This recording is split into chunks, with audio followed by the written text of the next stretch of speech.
میرے نوجوانوں ریکارڈ کرنا اس کو واٹس ایپ پہ ڈالو گے نا، فساد بک پہ ڈالو گے، فیس بک نہیں ہے فساد بک ہے، ٹویٹر پہ ڈالو گے، انسٹاگرام پہ، سب پہ ڈالنا یہ بات، اویسی کے سوالات۔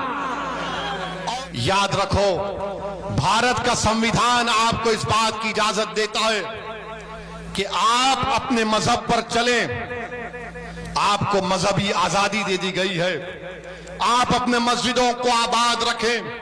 بھارت کے سنویدھان میں آپ کی زندگی، ہر بھارت کے شہری کی زندگی ایک بنیادی حق ہے، فنڈامنٹل رائٹ ہے، ڈرنے اور گھبرانے کی ضرورت نہیں ہے۔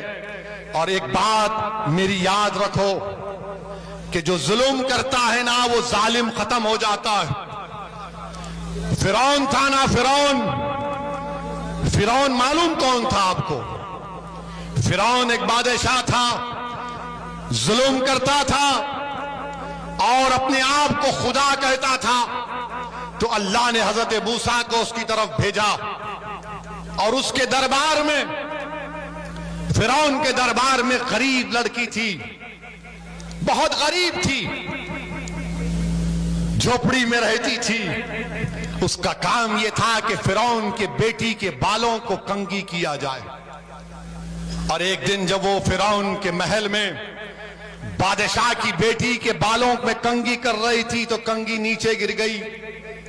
اس نے جھک کر اٹھایا اور کہا کہ میرا رب وہ ہے جو موسیٰ اور ہارون کا رب ہے، کہ رب موسیٰ اور ہارون، میرا رب وہ ہے جو اللہ ہے۔ اس نے کہا تو بادشاہ کی بیٹی نے کہا کہ تو میرے باپ کو خدا نہیں مانتی؟ تو اس نے کہا نہیں، میں اس کو خدا مانتی ہوں جو تیرے باپ کا اور تیرا اور میرا وہ اللہ ہے، میں اس کو اپنا رب مانتی ہوں۔ اس نے جا کر اپنے باپ سے کہا کہ ایک کنیز ہے کام کرنے والی جو میرے بالوں میں کنگا کرتی، وہ تجھ کو خدا نہیں مانتی۔ فرعون نے اس کو اپنے دربار میں بلایا۔ اس کے دو بچے تھے، ایک شیرخوار بچہ تھا اور ایک 10-11 سال کا بچہ تھا۔ دو روایتیں ہیں۔ ایک روایت میں آیا کہ فرعون نے کہا کہ کیا تو مجھے خدا نہیں مانتی؟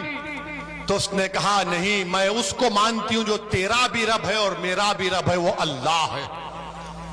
اس نے کہا دیکھ، میں ایک بڑا تانبے کا برتن لایا، اس میں تیل ڈالا اور اس کو خوب جلایا اور کہا کہ اگر نہیں مانے گی مجھے خدا